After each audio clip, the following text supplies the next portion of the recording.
저주받은 알이라며 깨트리려는 스님들을 5살 동자승이 막아섰다. 한겨울 이불 속에서 뱀의 알을 품자 벌어진 기이한 일. 장마가 유난히 길었다. 하늘이 뚫린 듯 쏟아지는 비는 산의 흙을 깎아내리고 계곡의 물길을 뒤집어 놓았다. 천광산 중턱에 자리한 무연산은 보름 넘게 눅눅한 습기 속에 갇혀 있었다. 기둥뿌리마다 파란 이끼가 돋아났고 법당의 처마 끝에서는 끊임없이 낙수가 떨어져 내렸다. 절을 지키는 이는 셋뿐이었다. 주지인 무곡 스님과 그의 제자이자 살림을 도맡는 법운 스님 그리고 5살배기 동자승 선제였다.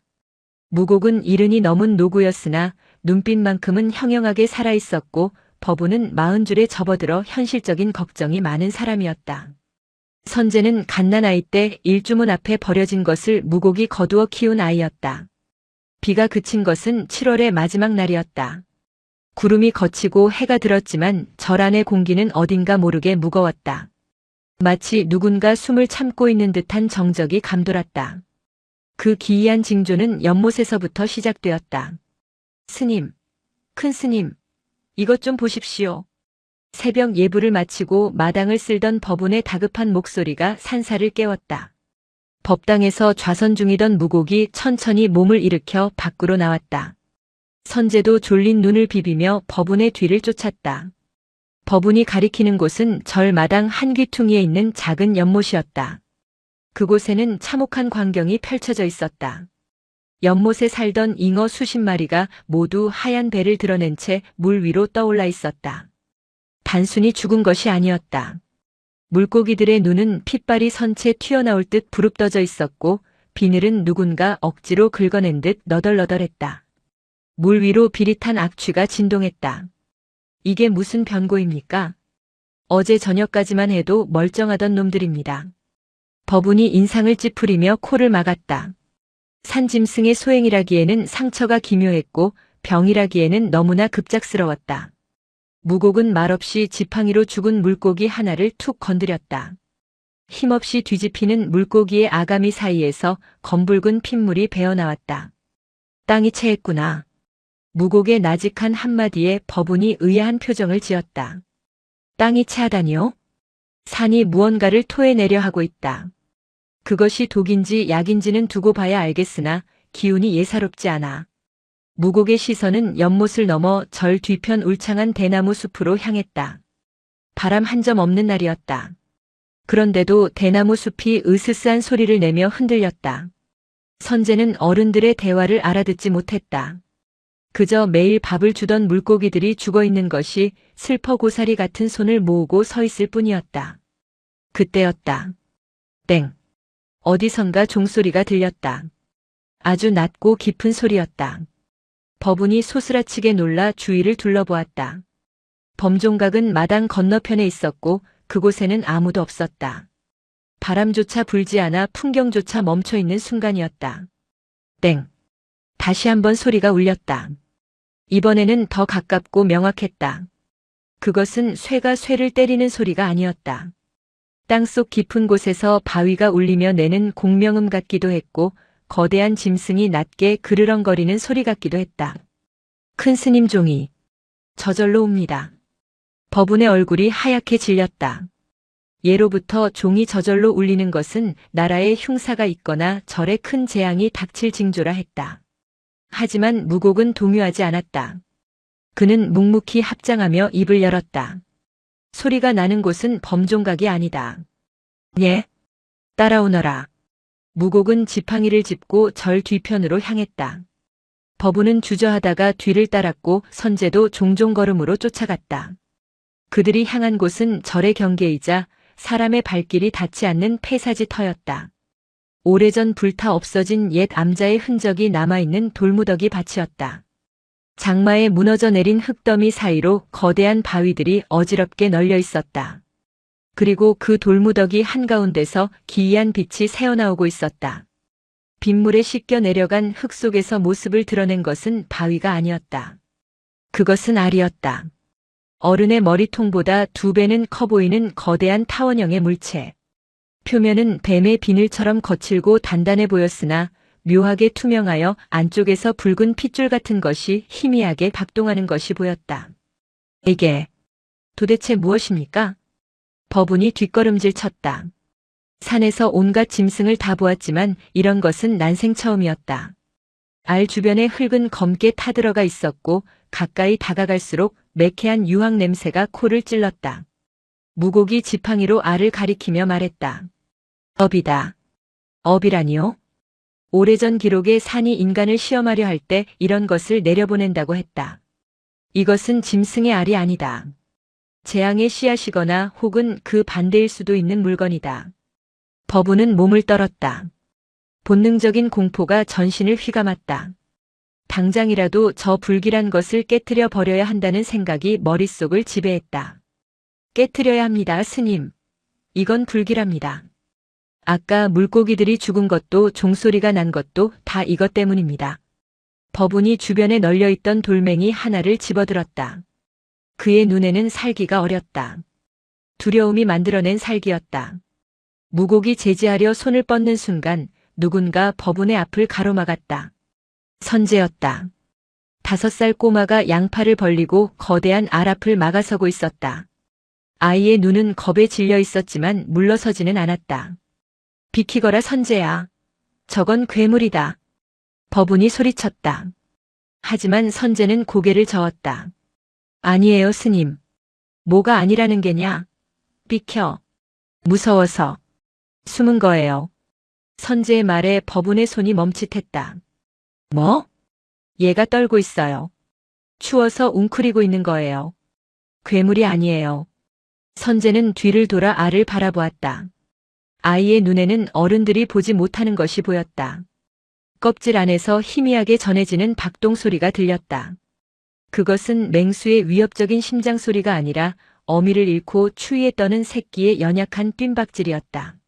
선제가 조심스럽게 손을 뻗어 아래 표면에 손바닥을 대었다. 차가울 줄 알았는데 미지근한 온기가 느껴졌다.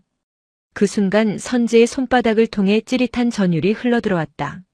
안 돼요. 깨면 안 돼요. 선제가 알을 끌어안았다. 법운은 기가 차다는 표정으로 무곡을 바라보았다. 큰 스님, 아이가 홀렸습니다. 당장 떼어내야 합니다. 그러나 무곡은 움직이지 않았다. 그는 선제가 알을 안고 있는 모습을 유심히 지켜보았다. 알의 표면에서 희미하게 일렁이던 붉은 빛이 아이의 체온과 닿자 차분한 흰색으로 변해가고 있었다. 두어라. 무곡의 짧은 한마디에 법운이 경악했다. 스님, 이미 인연이 닿았다. 지금 깨트리면 그 원한이 고스란히 아이에게 갈 것이다. 하지만 저걸 절에 두겠단 말씀입니까? 부화하지 않으면 내 말이 맞는 것이고 부화한다면 그 이후는 아무도 모른다. 무곡은 돌아서며 말했다. 선제야, 내가 책임질 수 있겠느냐? 선제는 알을 꼭 껴안은 채 고개를 끄덕였다. 아이의 장삼 자락이 지늘게 더러워졌지만 선제는 개의치 않았다. 무곡은 한숨을 쉬며 하늘을 올려다보았다. 먹구름은 물러갔지만 더 짙은 어둠이 무연사로 몰려오고 있었다. 그날 밤 무연사에는 정막이 흘렀다. 평소라면 들려야 할 풀벌레 소리조차 뚝 끊겼다. 마당의 흙은 낮에 내리쬐은 햇볕에도 불구하고 축축하게 젖어 있었다. 선제는 자신의 거처인 요사채 방 한 구석에 이불을 두껍게 깔고 그 위에 알을 올려두었다. 낑낑대며 굴려온 알은 방 안을 가득 채울 만큼 컸다. 법운 스님은 절대 내 방 근처에는 두지 말라며 으름장을 놓았기에 선제는 방문을 꼭 닫아 걸었다. 방 안의 공기가 서늘했다. 여름밤인데도 입김이 나올 정도로 기온이 뚝 떨어졌다. 알이 주변의 열기를 빨아들이는 것 같았다. 선제는 솜이불을 꺼내 알을 덮어주었지만 이불 위로도 냉기가 배어나왔다. 춥지? 나도 추워. 선제는 속으로 속삭이며 이불 속으로 기어들어갔다. 그리고 자신의 작은 몸을 알에 밀착시켰다. 차가운 돌덩이를 아는 듯 소름이 돋았지만 선제는 떨어지지 않았다. 이상한 일이었다. 낮에 보았던 어른들의 눈에는 이 알이 끔찍한 재앙 덩어리로 보였지만 선제에게는 그저 커다란 콩알처럼 보였다. 알의 표면에 귀를 대면 안에서 콩닥, 콩닥하는 규칙적인 소리가 들렸다. 그 소리를 듣고 있으면 마음이 편안해졌다. 마치 엄마의 뱃속에 들어와 있는 것 같은 착각이 들었다. 하지만 어른들의 밤은 달랐다. 건너방에서 잠을 청하던 버부는 식은땀을 흘리며 뒤척였다. 꿈속에서 그는 끝없는 늪에 빠져 허우적대고 있었다. 늪에서는 수만 마리의 뱀이 기어나와 그의 몸을 칭칭 감았다. 뱀들의 눈은 모두 죽은 잉어의 눈을 하고 있었다. 살려! 살려줘! 버분이 비명을 지르며 깨어났다. 온몸이 땀으로 흠뻑 젖어 있었다.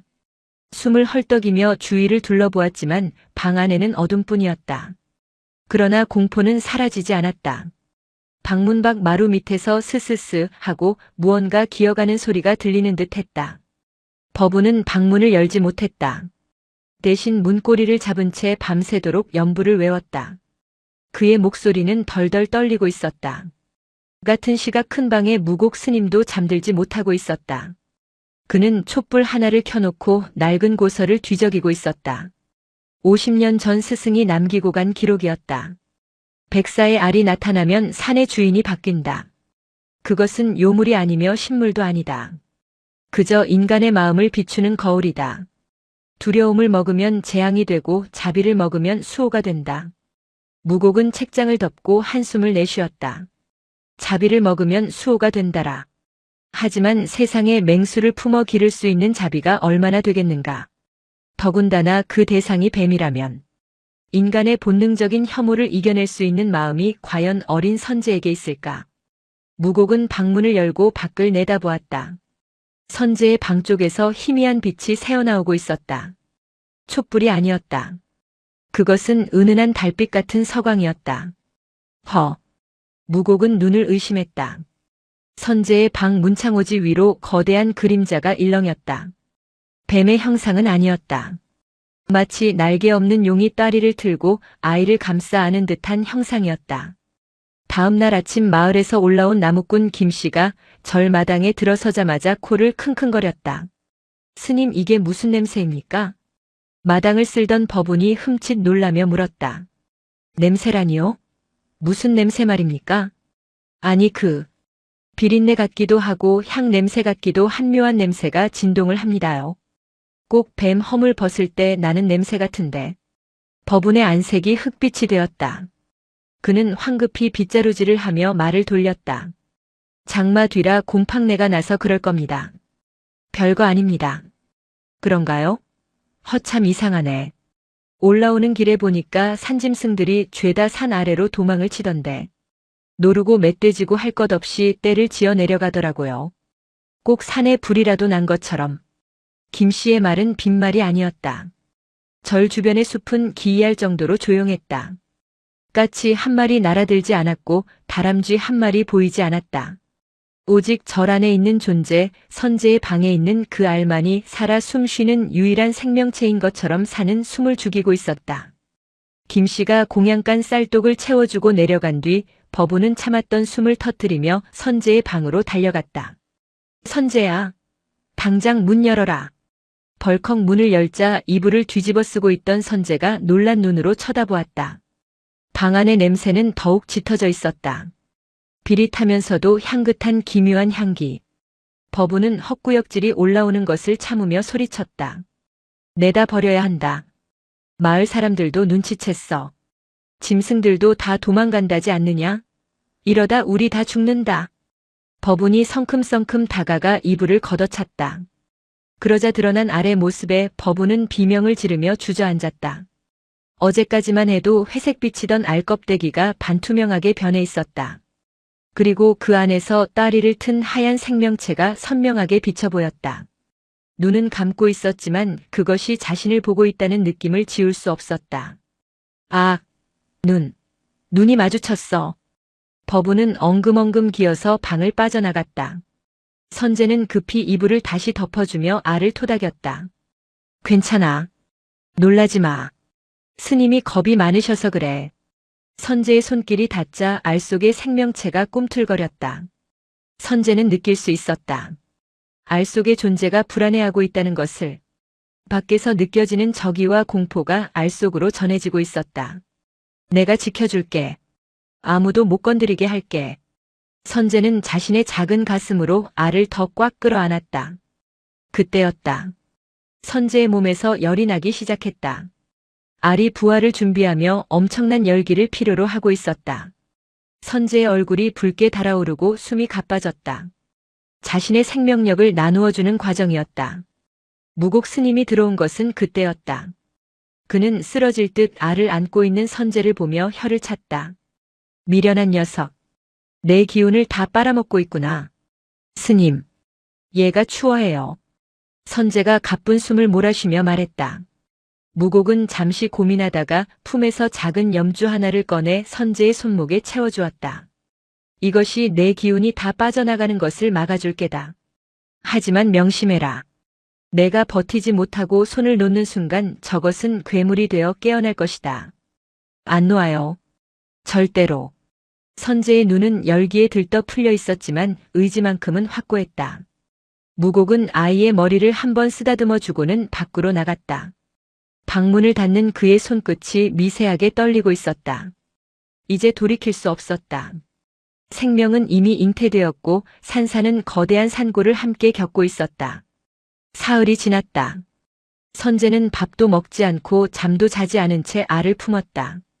아이의 볼은 홀쭉해졌고 입술은 바싹 말라 들어갔다.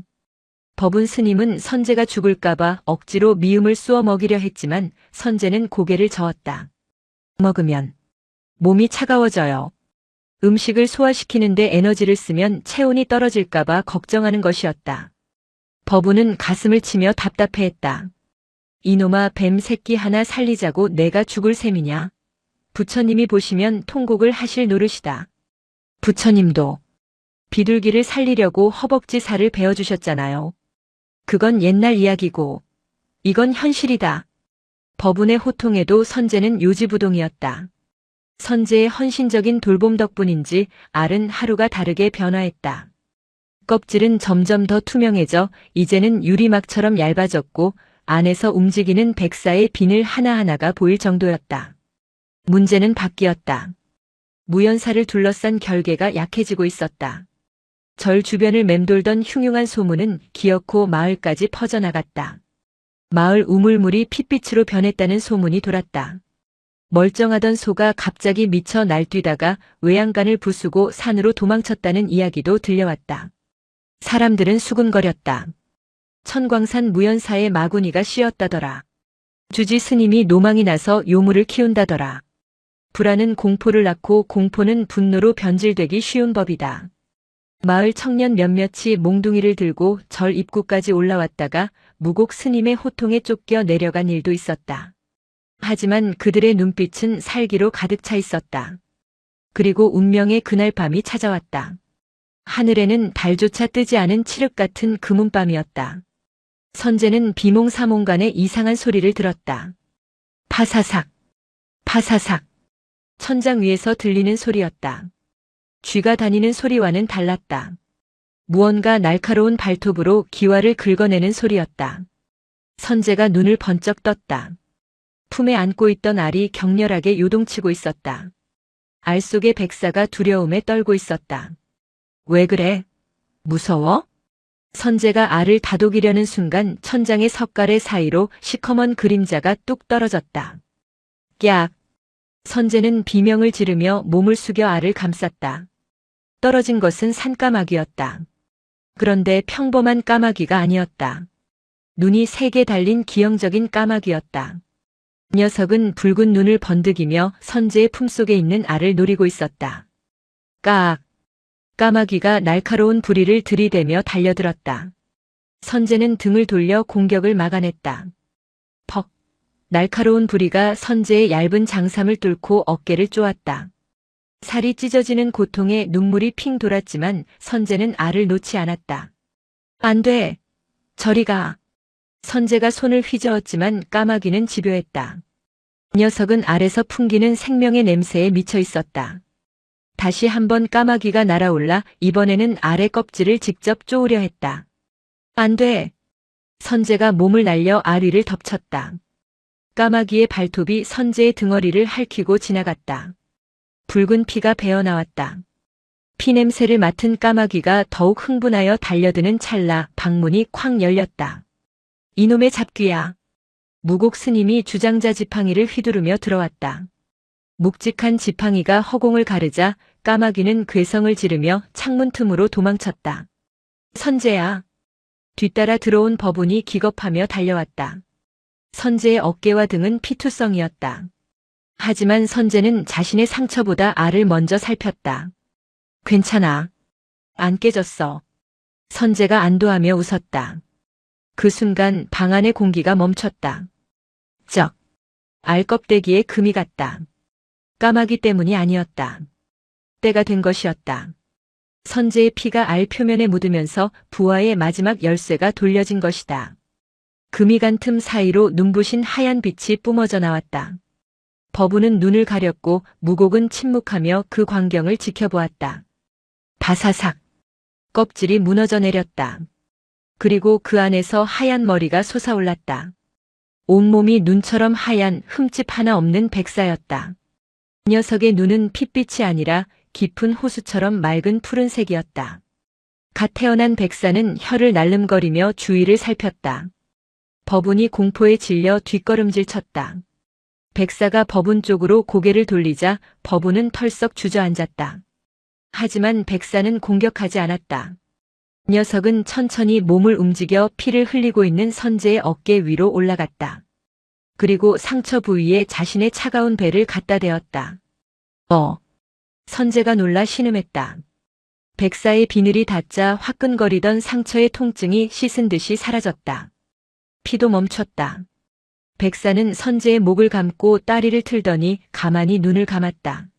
마치 오래전부터 그곳이 자신의 자리였던 것처럼. 지혈을 하고 있습니다. 법운이 믿을 수 없다는 듯 중얼거렸다. 무곡은 깊은 숨을 내쉬었다. 내 정성이 통했구나. 녀석은 너를 어미로 알 것이다. 선재는 조심스럽게 어깨 위에 백사를 쓰다듬었다. 매끄럽고 서늘한 감촉이 손끝에 전해졌다. 하지만 무곡의 표정은 밝지 않았다. 그는 열린 방문 밖 칠흑 같은 어둠을 응시하며 말했다. 허나 기뻐할 일이 아니다. 알이 깨어났으니 이제 냄새가 밖으로 퍼질 것이다. 지금까지는 껍질이 기운을 막고 있었지만 이제는 숨길 수 없다. 무슨 말씀입니까? 인간의 욕망이 뱀독보다 더 무서운 법이다. 저 백사의 영험함을 노리는 자들이 몰려올 것이다. 선재야. 무곡이 엄한 목소리로 선재를 불렀다. 예 스님. 이제부터가 진짜 시험이다. 너는 저것을 지킬 수 있겠느냐? 저것 때문에 세상이 너를 손가락질하고 너를 해치려 들어도 품을 수 있겠느냐? 선재는 어깨 위에 작은 무게를 느꼈다. 갓 태어난 생명의 무게. 그것은 생각보다 무거웠다. 하지만 선재는 물러서지 않았다. 네. 제가 깨웠으니까요. 무곡은 고개를 끄덕였다. 비가 다시 내리기 시작했다. 이번 비는 장맛비가 아니었다. 세상의 모든 경계를 지워버릴 듯 퍼붓는 혼돈의 서막을 알리는 비였다. 절마당 건너편 어둠 속에서 수많은 횃불이 일렁이고 있었다. 마을 사람들이 올라오고 있었다. 무연사의 일주문 앞이 대낮처럼 환했다. 횃불을 든 수십 명의 마을 사람들이 절 입구를 가로막고 있었다. 타닥타닥 타오르는 불꽃 위로 검은 연기가 피어올랐고 사람들의 얼굴은 붉게 상기되어 있었다. 맨 앞에는 마을의 촌장인 박 노인이 서 있었다. 그는 평소 절에 시주를 가장 많이 하던 신심 깊은 노인이었으나 오늘 밤 그의 눈에는 부처에 대한 경외 대신 살기가 번들거렸다. 큰 스님 나오십시오. 요물을 숨기고 있는 거 다 압니다. 박 노인의 고함에 뒤따르던 장정들이 웅성거렸다. 몽둥이와 쇠스랑을 든 손들에 잔뜩 힘이 들어가 있었다. 법운 스님은 사색이 되어 대웅전 기둥 뒤로 몸을 숨겼으나 주지 무곡 스님은 침착하게 일주문으로 걸어나갔다. 그의 뒤에는 작은 그림자 하나가 붙어 있었다. 선재였다. 선재의 어깨 위에는 하얀 띠 같은 것이 희미하게 빛나고 있었다. 야밤의 신성한 도량에서 무슨 행패인가. 무곡의 목소리는 낮았으나 산사를 울릴 만큼 위엄이 있었다. 촌장이 횃불을 치켜들며 소리쳤다. 스님께서 도량을 더럽히고 계시지 않습니까? 배말을 품어 괴물을 깨웠다는 소문이 파다합니다. 당장 그 요물을 내놓으십시오. 태워 죽여야 마을이 삽니다. 요물이라니. 갓 태어난 생명일 뿐이다. 너희에게 해를 끼친 적이 없거늘 어찌 죽이려 드는가. 해를 안 끼쳤다니요. 우물물이 붉게 변하고 짐승들이 도망쳤습니다. 이게 다 저것이 내뿜는 도끼 때문입니다. 사람들이 동요하며 한 발짝씩 다가왔다. 공포는 전염병보다 빨랐다. 그들은 자신들의 불안을 해소할 희생양이 필요했다. 그때 선제가 무곡 스님의 장삼 자락을 잡고 고개를 내밀었다. 아니에요, 할아버지. 얘는 나쁜 애가 아니에요. 선제의 맑은 목소리가 횃불 타는 소리 사이로 파고들었다. 사람들의 시선이 선제의 어깨로 쏠렸다. 그곳에 다리를 틀고 있는 백사. 어둠 속에서도 스스로 빛을 내는 듯한 그 창백한 비늘을 본 순간 사람들은 헉하고 숨을 삼켰다. 아름다웠다. 동시에 끔찍했다.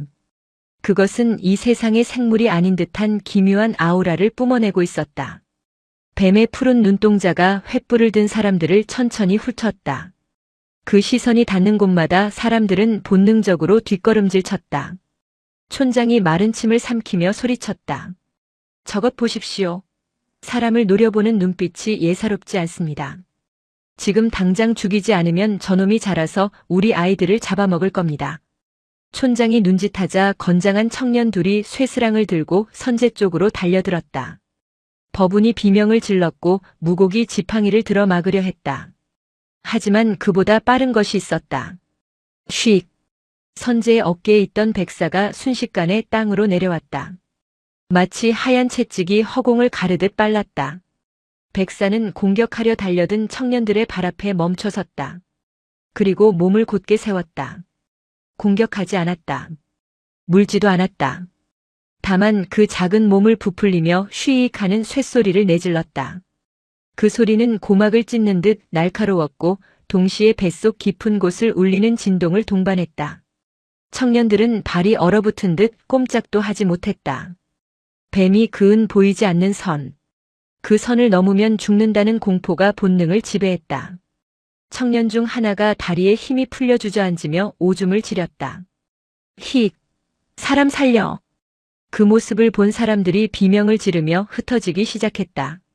촌장은 분한 듯 씩씩거렸지만 그 역시 백사의 푸른 눈과 마주치자 등골이 서늘해짐을 느꼈다. 두고 보십시오. 저것 때문에 절도 망하고 마을도 망할 겁니다. 사람들은 썰물처럼 빠져나갔다.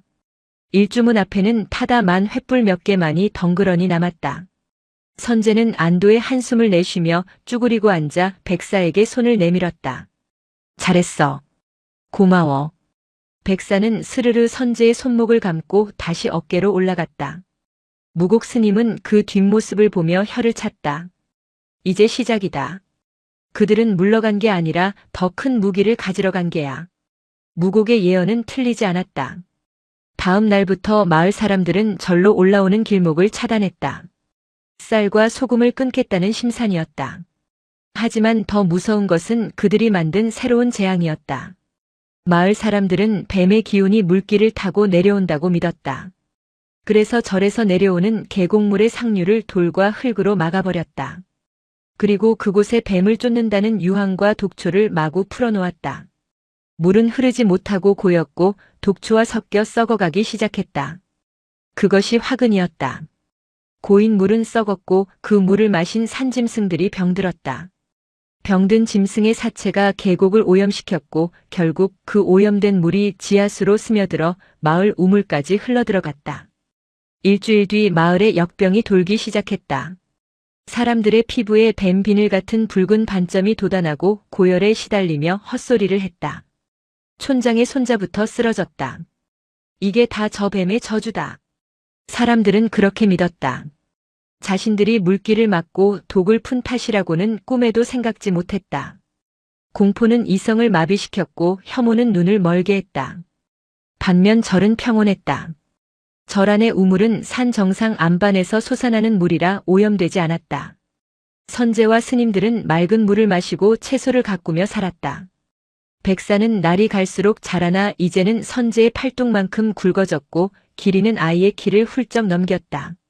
백사는 절의 경계 밖으로 나가지 않았다.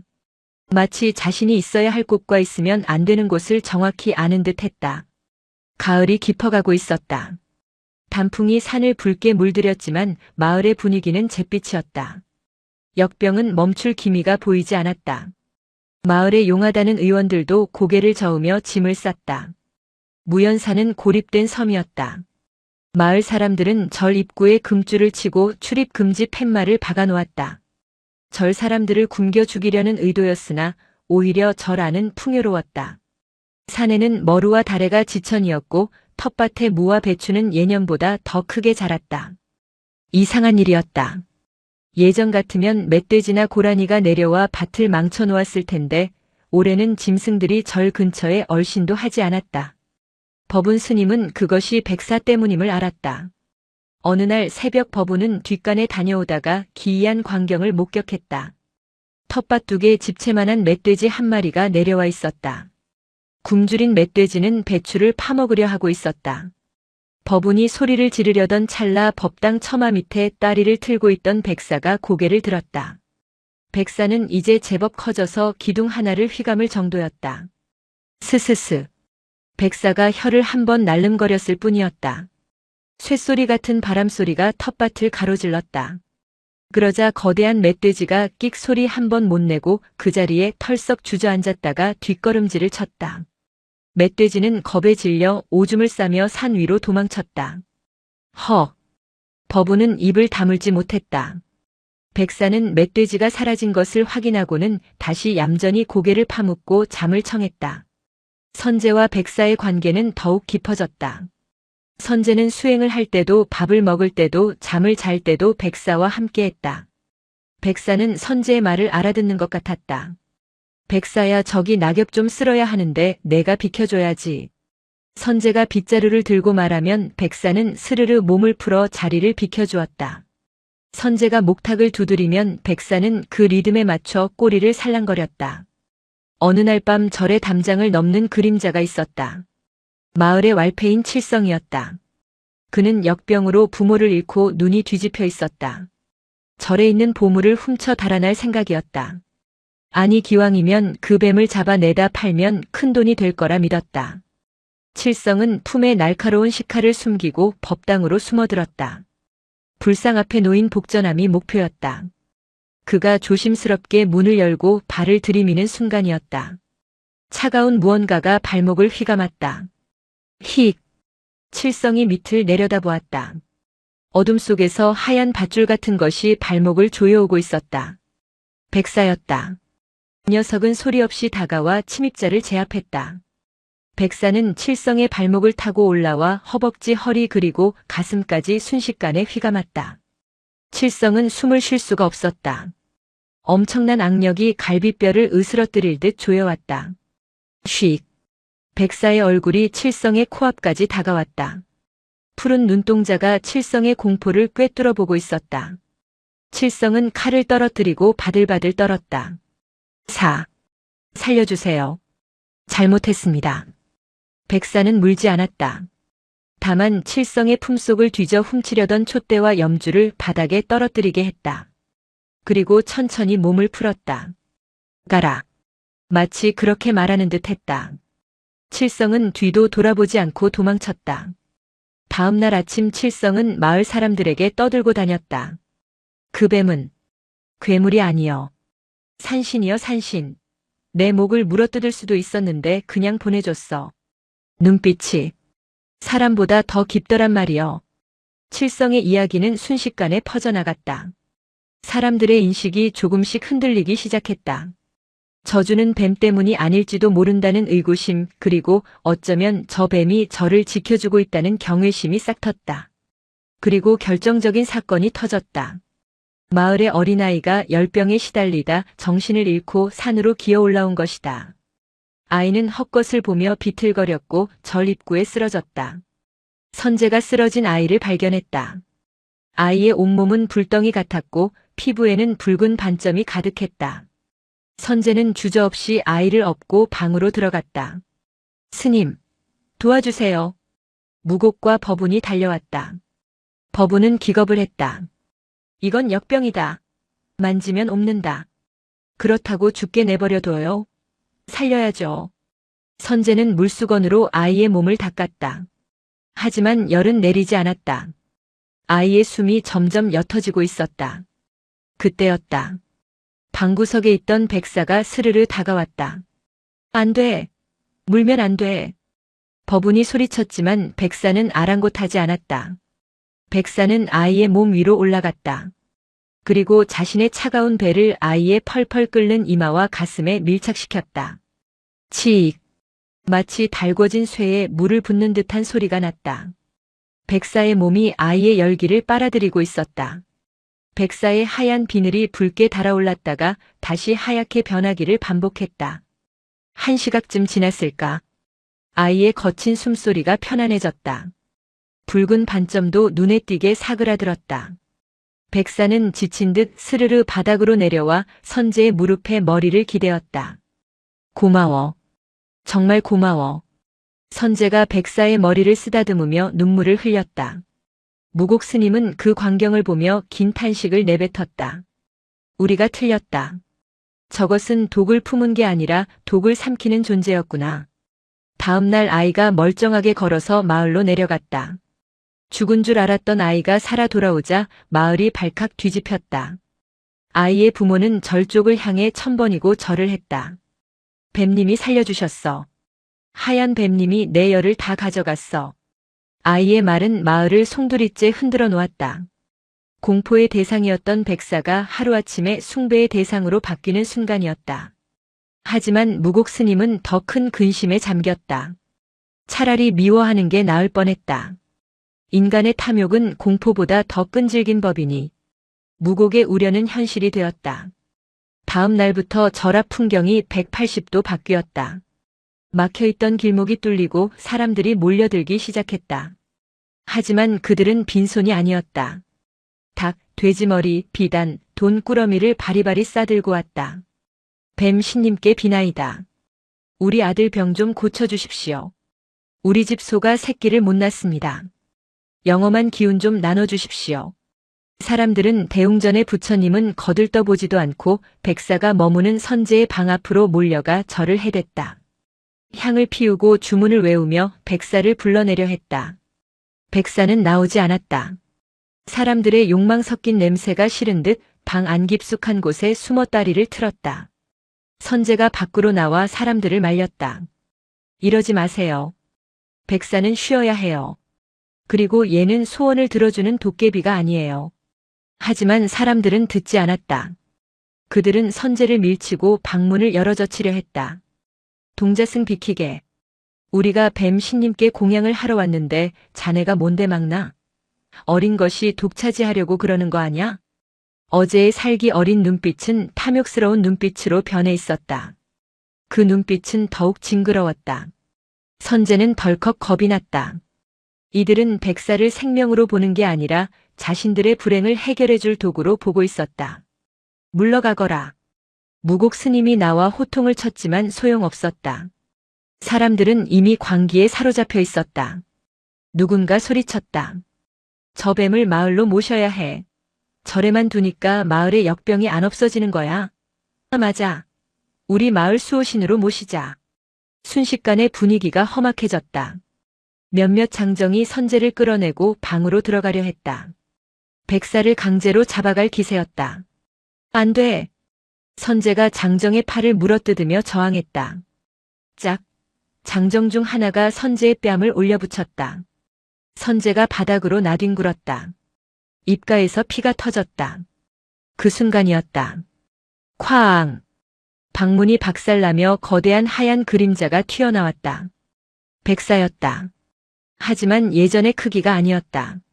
며칠 사이 또다시 탈피를 한 것인지 몸통은 기둥만큼 굵어졌고 길이는 10m가 넘었다. 백사는 쓰러진 선재를 자신의 몸으로 둥글게 감쌌다. 그리고 고개를 높이 쳐들고 장정들을 내려다보았다. 푸른 눈동자가 시퍼런 안광을 뿜어냈다. 쉬익! 백사가 입을 벌리자 동리에서 투명한 액체가 뚝뚝 떨어졌다. 그것은 독이 아니었다. 산성을 띤 소화액이었다. 액체가 떨어진 바닥에 돌이 치익 소리를 내며 녹아내렸다. 사람들은 비명을 지르며 뒤로 물러났다. 백사는 선제를 보호하듯 사람들 앞을 가로막고 꼬리로 땅을 내리쳤다. 쾅! 흙먼지가 일면서 땅에 깊은 금이 갔다. 절 마당 한가운데 선제와 사람들 사이에 명확한 선이 그어졌다. 백사는 그 선 위에 머리를 두고 엎드렸다. 넘어오지 마라. 무언의 경고였다. 백사의 온몸에서 뿜어져 나오는 위압감에 사람들은 숨조차 제대로 쉬지 못했다. 몽둥이를 들었던 손들이 힘없이 떨렸다. 무곡 스님이 그들 앞으로 걸어 나왔다. 보아라. 저 미물도 너희의 탐욕을 역겨워한다. 뱀은 너희를 해치려 하지 않았으나 너희는 뱀을 죽이려 했고 이제는 훔치려 하는구나. 스님, 하지만 마을 사람들이 다 죽어갑니다. 자비를 베풀어 주십시오. 촌장이 엎드려 빌었다. 무곡은 차갑게 말했다. 자비는 구걸하는 것이 아니다.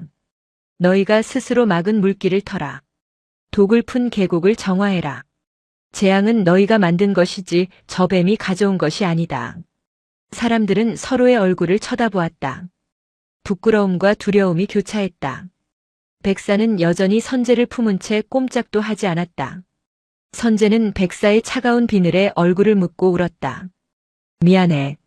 내가 힘이 없어서. 백사는 꼬리 끝으로 선제의 눈물을 닦아주듯 볼을 스쳤다. 그날 밤 마을 사람들은 횃불을 들고 산으로 올라갔다. 저를 공격하기 위해서가 아니었다. 자신들이 막아놓은 계곡의 둑을 허물기 위해서였다. 둑이 터지자 썩은 물이 콸콸 쏟아져 내려갔다. 악취가 진동했지만 사람들은 멈추지 않고 바닥에 진을까지 퍼냈다. 독초를 걷어내고 깨끗한 모래를 깔았다. 밤새도록 작업은 계속되었다. 새벽녘 맑은 물이 다시 흐르기 시작했을 때 절마당의 백사는 비로소 다리를 풀고 대웅전 기둥을 타고 지붕으로 올라갔다. 처마 끝에 매달려 떠오르는 아침 해를 바라보는 백사의 몸이 황금빛으로 빛났다. 하지만 선제는 알지 못했다. 백사가 급격하게 몸집을 불린 대가로 수명이 빠르게 줄어들고 있다는 것을. 생명을 나누어주고 독을 빨아들인 탓에 백사의 내면은 이미 병들어가고 있었다. 무곡 스님만이 그늘진 얼굴로 백사를 바라보며 혼잣말을 했다. 너무 빨리 자라는구나. 떠날 준비를 하는 것처럼. 겨울이 너무 일찍 찾아왔다. 10월의 산바람이 살을 애는 듯 차가웠다. 마을 사람들이 계곡을 정화하고 나서 역병은 씻은 듯이 사라졌지만 무연사의 공기는 오히려 무거워졌다. 절마당을 가득 채우던 백사의 하얀 빛이 사그라들고 있었다. 밤마다 스스로 빛을 내던 신비로운 광경은 사라졌고 백사는 하루 대부분을 대웅전 뒤편 음지에서 꼼짝도 하지 않은 채 보냈다. 선제는 백사의 상태가 심상치 않음을 가장 먼저 느꼈다. 새벽 예불을 마치고 백사에게 다가간 선제는 소스라치게 놀랐다. 백사의 몸이 얼음장처럼 차가웠기 때문이다. 뱀은 본래 변온동물이라지만 이건 죽은 돌덩이의 냉기였다. 백사야. 왜 그래? 어디 아파? 선제가 백사의 머리를 안았지만 백사는 힘없이 눈꺼풀을 깜빡일 뿐이었다. 더 충격적인 것은 비늘의 색이었다. 눈처럼 희고 투명하던 비늘 곳곳에 검버섯 같은 얼룩이 번져 있었다. 마치 먹물을 떨어뜨린 화선지처럼 검은 기운이 백사의 몸을 잠식하고 있었다. 무곡 스님이 혀를 차며 다가왔다. 업이 쌓인 게다. 업이라니요? 백사는 나쁜 짓을 한 적이 없어요. 선제가 울먹이며 항변했다. 무곡은 지팡이로 백사의 검은 얼룩을 가리켰다. 내 업이 아니다. 저 아래 마을 사람들의 업이지. 백사는 그동안 마을의 도끼를 대신 삼켜왔다. 사람들이 버린 오물과 마음속의 탐욕 그리고 병마까지 제 몸으로 빨아들여 정화한 것이다. 선제는 멍하니 백사를 바라보았다. 마을 아이가 살아난 날 백사의 몸이 붉게 달아올랐던 것이 기억났다. 그때 백사는 아이의 열병을 가져갔던 것이다.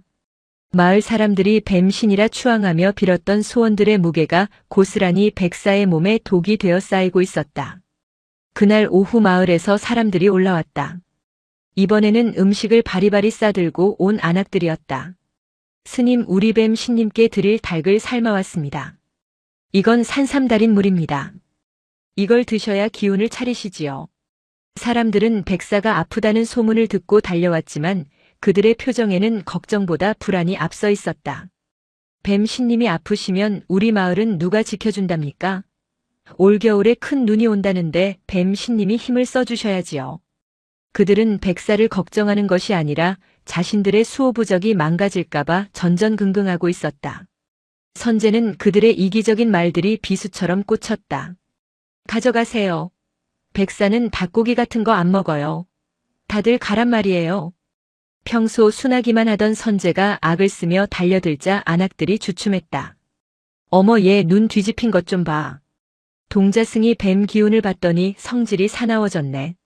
사람들은 혀를 차며 물러갔지만 그들이 두고 간 음식 냄새에 산짐승들이 꼬여들었다. 백사는 그 소란 속에서도 미동조차 하지 않았다.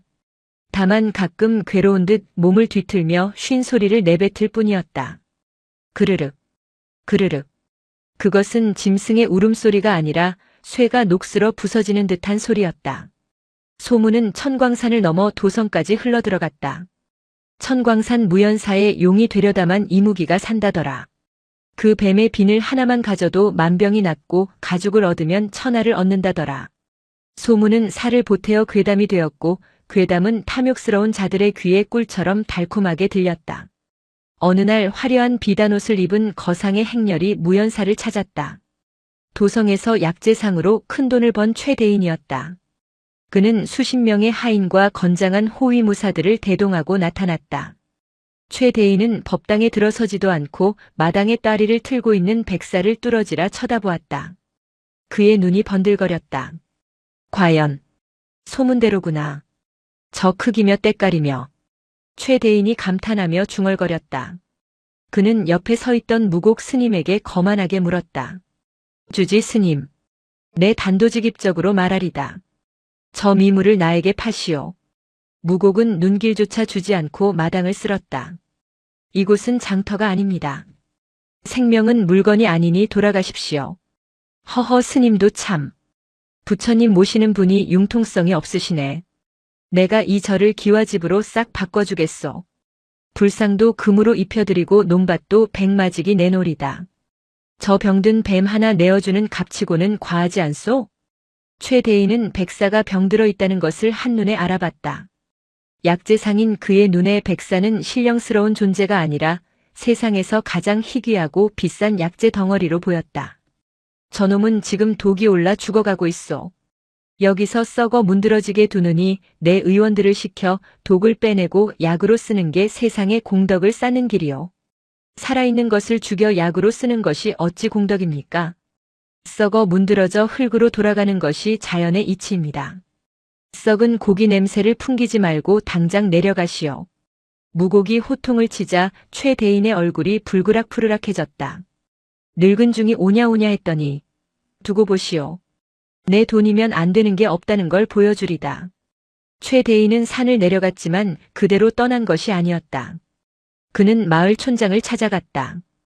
그리고 촌장의 앞에 엽전 꾸러미와 비단을 산처럼 쌓아놓았다. 뱀이 절에 있어서 마을에 도움이 된 게 무엇이오? 오히려 역병이나 돌았지. 저 뱀을 나에게 넘기도록 도와주면 이 재물을 마을 사람들에게 나눠주겠소. 촌장의 눈이 흔들렸다. 마을 사람들도 술렁거렸다. 백사에 대한 경외심은 눈앞의 재물 앞에서 힘을 잃었다. 가만 생각해보니 스님 말이 맞아. 뱀이 너무 커져서 위험해. 저러다 갑자기 사람을 공격하면 어떡해? 차라리 데려가는 게 낫지.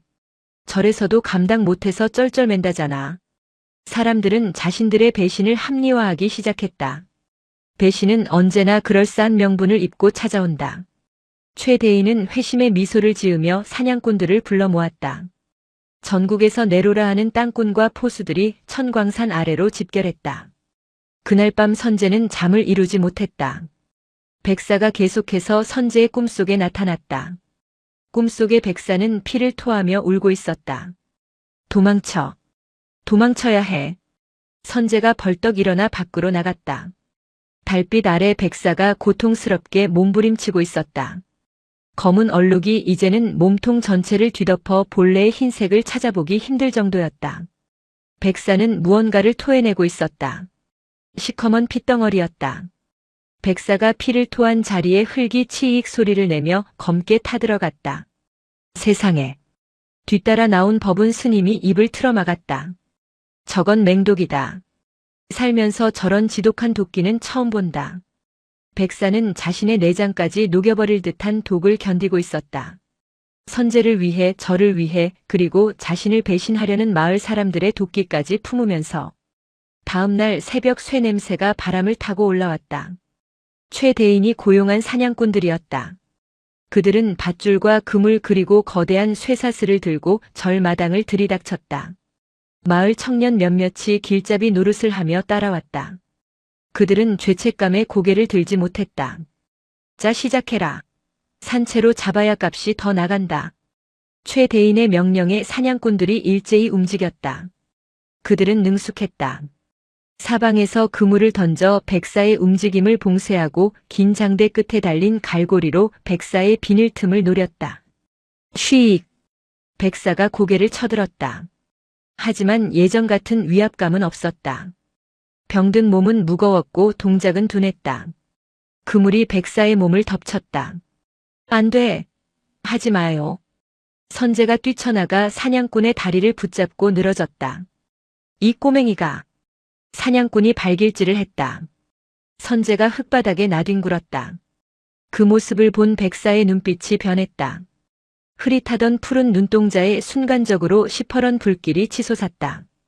쿠오! 백사가 뱀의 소리가 아닌 짐승의 포효를 내질렀다. 녀석이 꼬리를 휘두르자 그물을 잡고 있던 장정 5명이 허수아비처럼 날아갔다. 헉! 저거 다 죽어가는 거 아니었어? 사냥꾼들이 당황했다. 백사는 몸을 칭칭 감고 있던 그물을 힘으로 찢어버렸다. 툭툭 끊어지는 그물 사이로 검붉은 피가 튀었다. 백사는 선제 앞을 가로막고 섰다. 하지만 그것이 마지막 힘이었다. 백사는 휘청거리며 무너졌다. 독이 퍼진 몸으로 무리하게 힘을 쓴 탓에 내상이 악화된 것이다. 입과 코에서 검은 피가 쏟아져 나왔다. 지금이다. 쇠사슬을 걸어라. 최대인이 악을 썼다. 사냥꾼들이 굵은 쇠사슬을 백사의 목에 걸었다. 백사가 괴로움에 몸부림쳤지만 10여 명의 장정이 달라붙어 사슬을 당기자 속수무책이었다. 당장 멈추지 못하겠느냐? 무곡 스님이 범종각에 올라가 대종을 쳤다. 땡! 땡! 땡! 종소리가 산을 울렸다. 그 소리는 사람들의 탐욕에 찬 정신을 때리는 죽비 소리 같았다. 무곡은 종체를 놓지 않고 계속해서 종을 쳤다. 이 어리석은 중생들아! 하늘이 보고 있다. 땅이 보고 있다. 종소리에 맞춰 갑자기 하늘이 어두워졌다. 맑던 하늘에 먹구름이 몰려오더니 천둥이 쳤다. 마른 벼락이 절마당 한가운데 있는 늙은 소나무에 떨어졌다. 콱광! 소나무가 반으로 쪼개지며 불이 붙었다. 사람들은 혼비백산했다. 산신이 노했다. 도망쳐. 마을 청년들이 먼저 도망쳤다. 돈에 눈이 멀었던 그들도 하늘의 분노 앞에서는 나약한 인간일 뿐이었다. 사냥꾼들도 주춤거렸다. 하지만 최대인은 포기하지 않았다. 겁먹지 마라. 그냥 날씨 탓이다. 저 뱀만 잡으면 평생 놀고 먹을 수 있어. 최대인이 직접 쇠사슬을 잡고 당겼다. 백사의 목 비늘이 뜯겨나가며 살점이 드러났다. 선제는 비명을 지르며 백사에게 기어갔다. 백사야, 미안해. 나 때문에. 선제의 눈물이 백사의 상처 위로 떨어졌다. 그때 기적이 일어났다. 선제의 눈물이 닿은 곳에서 하얀 연기가 피어오르더니 백사의 몸속 깊은 곳에서부터 웅장한 진동이 시작되었다. 백사가 눈을 떴다. 그 눈은 더 이상 병든 짐승의 눈이 아니었다. 모든 것을 초월한 슬픔조차 없는 텅 빈 눈동자였다. 백사는 사슬을 당기던 사람들을 향해 공격하지 않았다. 대신 자신의 몸을 부풀려 사슬을 팽팽하게 만들었다. 팅! 팅! 쇠사슬이 견디지 못하고 끊어져 나갔다. 쇠 조각이 사방으로 튀었다. 최대인은 끊어진 사슬에 맞아 뒤로 넘어졌다. 백사는 자유가 되었지만 도망치지 않았다. 녀석은 천천히 고개를 돌려 선재를 바라보았다. 그리고 꼬리로 선재의 몸을 부드럽게 감아 자신의 등 위로 올렸다. 선재가 당황하는 사이 백사는 거대한 몸을 이끌고 절 뒤편 산길을 향해 움직이기 시작했다. 백사는 산 정상으로 향했다. 무연사가 있는 중턱을 넘어 사람의 발길이 닿지 않는 험준한 바위산을 오르기 시작했다. 무곡 스님과 법운 스님은 그 뒤를 말없이 따랐다. 사냥꾼들과 최대인은 공포에 질려 도망쳤지만 탐욕을 버리지 못한 몇몇은 멀찍이서 뒤를 밟았다. 선재는 백사의 등에 엎인 채 녀석의 고통을 고스란히 느꼈다. 백사의 몸은 불덩이처럼 뜨거웠다가 얼음처럼 차가워지기를 반복했다. 거친 바위에 비늘이 긁혀 피가 낭자했지만 백사는 멈추지 않았다. 어디로 가는 거야? 내려가자. 응? 선재가 물었지만 백사는 대답 대신 거친 숨만 몰아쉬었다. 무곡 스님이 뒤에서 말했다. 용소로 가려는 게다. 용소요? 천광산 꼭대기에 있는 작은 연못이다. 전설에 따르면 승천하지 못한 이무기들이 마지막으로 몸을 뉘는 곳이지. 그곳의 물은 땅속 깊은 곳, 명계와 연결되어 있다고 한다. 그럼 백사가 죽으러 가는 거예요? 선재의 목소리가 떨렸다. 아니다. 살러 가는 것이다. 하지만 이곳에서의 삶은 아니다. 무곡의 말은 알쏭달쏭했다. 한참을 올라 정상에 다다랐을 때 눈앞에 신비로운 광경이 펼쳐졌다. 깎아지른 절벽 아래 짙푸른 물을 머금은 작은 연못이 있었다. 물 위에는 하얀 안개가 자욱했고 주변에는 한겨울인데도 이름 모를 꽃들이 피어 있었다. 백사는 연못가에 멈춰섰다. 그리고 선재를 조심스럽게 땅에 내려놓았다. 백사의 숨소리가 점점 잦아들고 있었다. 몸을 뒤덮었던 검은 얼룩이 이제는 눈동자까지 침범하려 하고 있었다. 백사야 가지 마. 선재가 백사의 목을 끌어안았다. 백사는 마지막 힘을 짜내어 선재의 뺨에 자신의 머리를 비볐다. 차가운 뱀의 혀가 선재의 눈물을 핥았다. 울지 마라. 마음속으로 목소리가 들린 것 같았다. 백사는 천천히 몸을 돌려 연못을 향해 기어갔다. 물에 닿는 순간 치익 소리와 함께 검은 연기가 피어올랐다. 백사의 몸에 쌓여있던 도끼가 물에 씻겨나가고 있었다. 하지만 뒤를 밟던 사냥꾼들이 기어코 나타났다. 최대인은 머리에 붕대를 감은 채 씩씩거리고 있었다. 저기 있다. 물에 들어가면 못 잡는다. 쏴라. 사냥꾼들이 화살과 창을 겨눴다. 안 돼. 선재가 양팔을 벌리고 백사의 뒤를 막아섰다. 비켜라 이 꼬맹아. 최대인이 선재를 밀치려 했다. 그때였다. 연못에 몸을 반쯤 담그고 있던 백사가 갑자기 물 위로 솟구쳤다. 그런데 모습이 달라져 있었다. 검은 얼룩이 씻겨 내려간 자리에서 눈부신 금빛 비늘이 돋아나고 있었다. 머리에는 사슴의 뿔 같은 것이 돋아나 있었고 등에는 갈기가 휘날렸다. 뱀이 아니었다. 이무기였다. 아니 용이 되기 직전의 영물이었다. 백사는 입을 벌려 거대한 포효를 내질렀다. 쿠오. 그 소리는 단순한 울음이 아니었다. 바람을 부르고 구름을 모으는 소리였다. 산 정상에 회오리 바람이 몰아쳤다. 최대인과 사냥꾼들은 바람에 휩쓸려 나뒹굴었다. 무기들이 허공으로 날아갔다. 사람들은 바닥에 납작 엎드려 벌벌 떨었다. 감히 쳐다볼 수도 없는 압도적인 힘이었다. 백사는 그들을 죽일 수도 있었다. 하지만 백사는 그저 그들을 내려다볼 뿐이었다. 슬픈 눈이었다. 자신을 죽이려 하고 팔아넘기려 했던 인간들을 향한 분노가 아니라 그들의 어리석음을 가엾게 여기는 자비의 눈빛이었다. 백사는 고개를 돌려 선재를 보았다. 그리고 입을 벙긋거렸다. 소리는 나지 않았지만 선재는 알 수 있었다. 고마웠어. 백사는 물속으로 사라지지 않았다. 대신 하늘을 향해 몸을 비틀며 솟구쳐 올랐다. 회오리 바람을 타고 구름 속으로 빨려 들어갔다. 그 뒤로 황금빛 비늘 하나가 팔랑거리며 선재의 손바닥 위로 떨어졌다. 비늘은 따뜻했다. 마치 그날 알을 처음 품었을 때 느꼈던 그 온기처럼. 최대인과 사냥꾼들은 넋이 나간 채 하늘만 쳐다보고 있었다. 무곡 스님이 그들에게 다가가 나직하게 말했다. 보았느냐? 너희가 잡으려 했던 것은 뱀이 아니라 산의 마음이었다. 너희는 오늘 산을 잃었다. 최대인은 아무 말도 하지 못하고 주저앉아 엉엉 울었다. 그것은 회개의 눈물이라기보다 자신이 놓친 것이 얼마나 거대한 것이었는지를 깨달은 자의 허무한 통곡이었다. 선제는 비늘을 가슴에 품고 하염없이 하늘을 올려다보았다. 구름 사이로 맑은 비가 내리기 시작했다. 겨울비였지만 춥지 않았다. 백사가 떠난 산 정상에는 정막만이 남았다.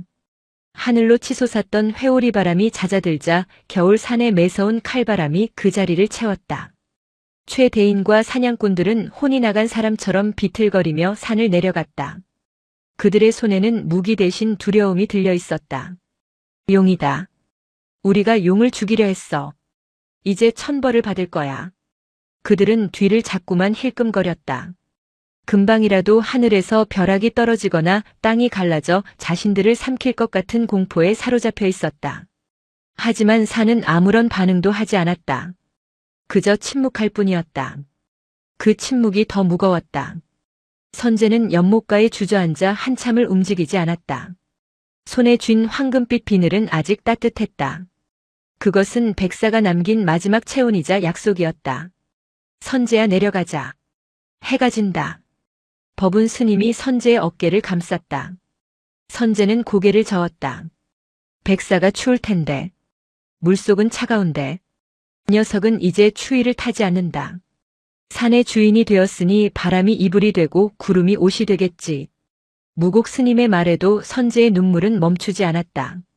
선제에게 백사는 산의 주인이나 영물이 아니라 그저 추위를 많이 타던 자신의 체온을 나눠주어야 했던 친구였다. 절로 돌아왔을 때 풍경은 황량했다. 마당에 널브러진 끊어진 쇠사슬과 찢어진 그물, 불타버린 늙은 소나무의 잔해만이 치열했던 탐욕의 흔적으로 남아있었다. 밤이 되자 절은 칠흑 같은 어둠에 잠겼다. 지난 몇 달간 밤을 대낮처럼 밝혀주던 백사의 빛이 사라지자 어둠은 더욱 짙고 무겁게 느껴졌다. 선제는 자신의 방에 들어와 텅 빈 구석 자리를 바라보았다. 백사가 따리를 틀고 있던 자리에는 눌린 자국만이 선명했다. 텅 비었네. 선제는 백사의 자리에 누워 몸을 웅크렸다. 손에 쥔 비늘을 가슴에 꼭 품었다. 비늘에서 미세한 진동이 느껴졌다. 마치 백사의 심장 소리 같았다. 선제는 그 작은 울림의 의지에 겨우 잠이 들었다. 다음 날부터 기이한 일이 벌어졌다.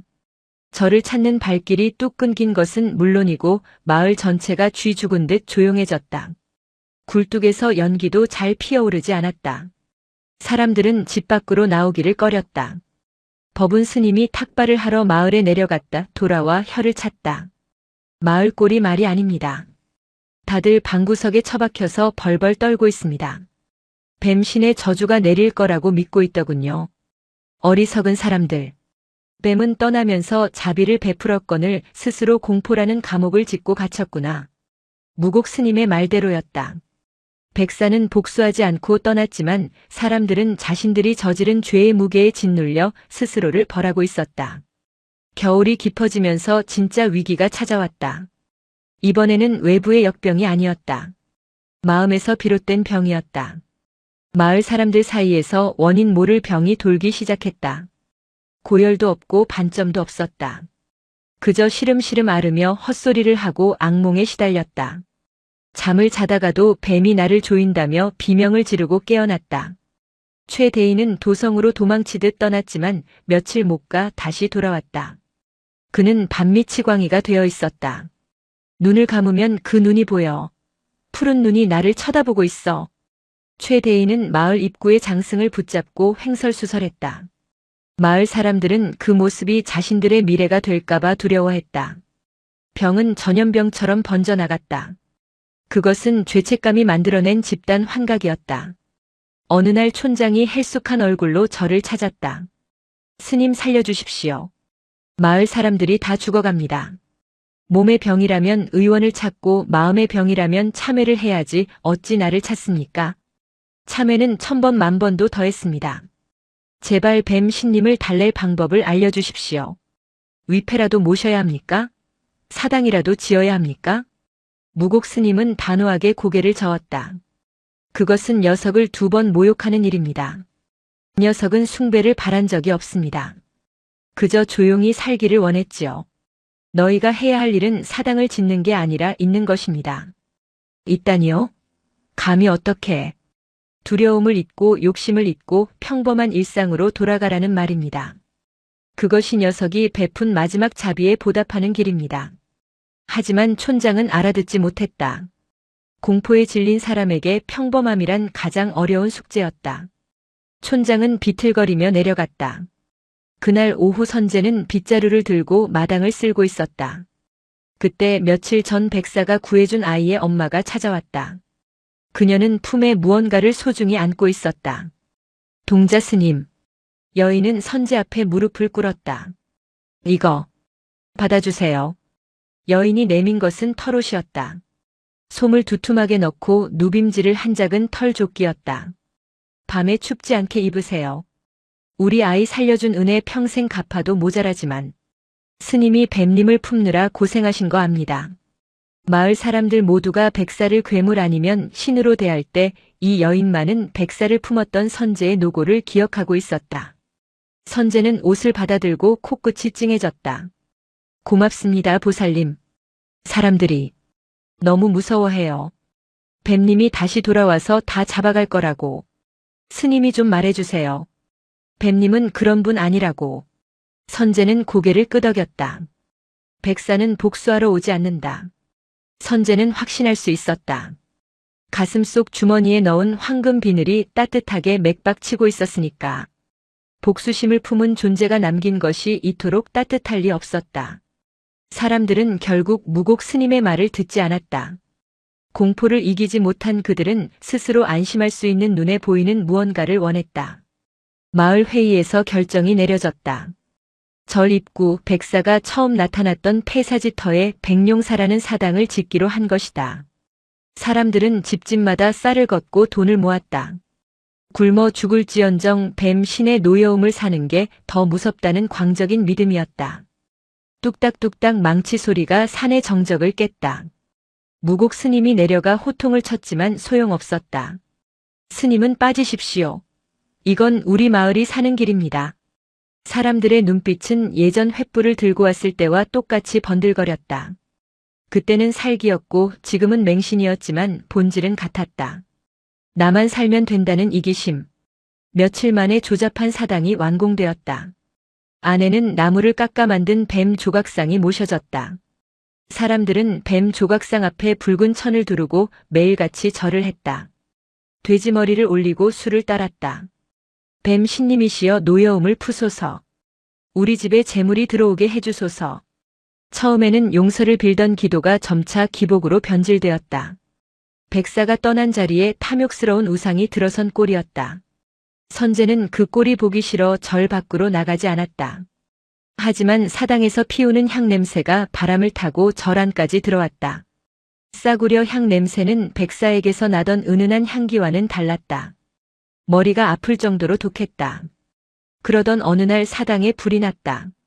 누군가 켜놓은 촛불이 바람에 넘어져 붉은 천에 옮겨붙은 것이다. 건조한 겨울 날씨에 불은 순식간에 사당을 집어삼켰다. 불이야. 뱀 신님이 노했다. 사람들은 불을 끄려 하지 않고 도망치기에 바빴다. 불길은 사당을 태우고 바로 옆 대나무 숲으로 번졌다. 이대로라면 무연사까지 위험했다. 이런 미친놈들. 법운 스님이 물통을 들고 뛰어나갔다. 무곡 스님도 지팡이를 던지고 흙을 퍼날랐다. 하지만 불길은 거세게 타올랐다. 선제는 마당에 서서 멍하니 불길을 바라보았다. 사람들의 욕망이 만들어낸 불이었다. 백사가 그토록 지키려 했던 절이 백사가 떠나자마자 사람들에 의해 타버릴 위기에 처했다. 도와줘 백사야. 선제가 무의식 중에 비늘을 쥐고 기도했다. 그 순간 기이한 일이 벌어졌다. 선제의 손에서 황금빛이 뿜어져 나왔다. 빛은 선제의 몸을 감싸더니 하늘로 쏘아 올려졌다. 구름 한 점 없는 맑은 하늘에서 툭 투둑하고 물방울이 떨어졌다. 곧이어 장대비가 쏟아지기 시작했다. 겨울에 내리는 소나기였다. 비가 비가 온다. 법운이 환호했다. 빗줄기는 정확히 불이 난 곳을 집중적으로 때렸다. 시뻘건 불길이 허무하게 사그라들었다. 타버린 사당은 검은 뼈대만 남았고 뱀 조각상은 숯덩이가 되어 굴러떨어졌다. 사람들은 빗속에서 꿇어앉았다. 용왕님이 도우셨다. 아니야, 사당을 지은 게 잘못이었어. 태워버리신 거야. 사람들은 그제야 깨달았다. 백사는 우상 속에 갇혀있는 존재가 아니라는 것을. 비는 불을 끄고도 한참을 더 내렸다. 마치 사람들의 마음에 낀 때를 씻어내려는 듯이. 비가 그치고 난 뒤 무연사에는 다시 고요가 찾아왔다. 하지만 이번 고요는 이전과 달랐다. 사람들 사이에 묘한 소문이 돌기 시작했다. 불을 끈 게 동자승이라며? 그 아이 손에서 빛이 나는 걸 봤어. 뱀 신이 아이에게 능력을 주고 간 게 틀림없어. 사람들의 관심이 백사에게서 선제에게로 옮겨갔다. 촌장을 비롯한 마을 어른들이 저를 찾아왔다. 그들의 눈에는 다시금 탐욕스러운 기대감이 서려 있었다. 스님 동자승을 좀 뵙게 해주십시오. 아이가 뱀신의 비늘을 가지고 있다 들었습니다. 그것만 있으면 만병통치라던데 한 번만 보여주십시오. 무곡 스님은 빗자루질을 멈추지 않고 말했다. 돌아가시오. 아이는 수행 중입니다. 아이고 스님 그러지 마시고. 우리 처가 아픈데 그 비늘을 삶은 물을 한 모금만 마시면 낫는다지 않습니까? 값을 섭섭지 않게 쳐드리리다. 사람들은 변하지 않았다. 대상만 바뀌었을 뿐 그들의 본성은 그대로였다. 무곡 스님이 불같이 화를 내며 쫓아내려 할 때 방문이 열리고 선제가 나왔다. 선제는 예전에 겁 많던 아이가 아니었다. 아이는 뚜벅뚜벅 걸어 나와 촌장 앞에 섰다. 품에서 황금 비늘을 꺼냈다. 이걸 원하세요? 촌장의 눈이 휘둥그레졌다. 햇빛을 받은 비늘은 눈이 부실 정도로 찬란하게 빛났다. 오, 그래, 그거다. 선제 스님, 그거 나한테 주면 내 평생 은인으로 모시겠네. 촌장이 떨리는 손을 뻗었다. 선제는 피하지 않고 촌장의 손바닥 위에 비늘을 올려주었다. 가져가세요. 선제야. 법운 스님이 놀라 소리쳤지만 선제는 조용히 고개를 저었다. 촌장은 감격하여 비늘을 받아들었다. 그런데 그 순간 비늘의 빛이 순식간에 사라졌다. 황금빛은 온데간데 없고 그저 거무튀튀하고 칙칙한 생선 비늘처럼 변해버렸다. 심지어 촌장의 손바닥 살이 타는 듯한 차가운 냉기가 전해졌다. 악! 차거! 촌장이 비명을 지르며 비늘을 바닥에 떨어뜨렸다. 땅에 떨어진 비늘은 썩은 낙엽처럼 볼품없어 보였다. 에이! 이게 뭐야? 가짜 아니야? 가짜가 아니에요. 선제가 허리를 굽혀 비늘을 다시 주었다. 그러자 선제의 작은 손 위에서 비늘은 다시 찬란한 황금빛을 뿜어내기 시작했다. 따뜻한 온기가 사방으로 퍼졌다. 사람들은 입을 다물지 못했다. 어찌 저 아이 손에서만. 선제가 담담한 목소리로 말했다. 백사는 힘이 아니에요. 마음이에요. 무서워하면 괴물이 되고 욕심을 내면 돌멩이가 돼요.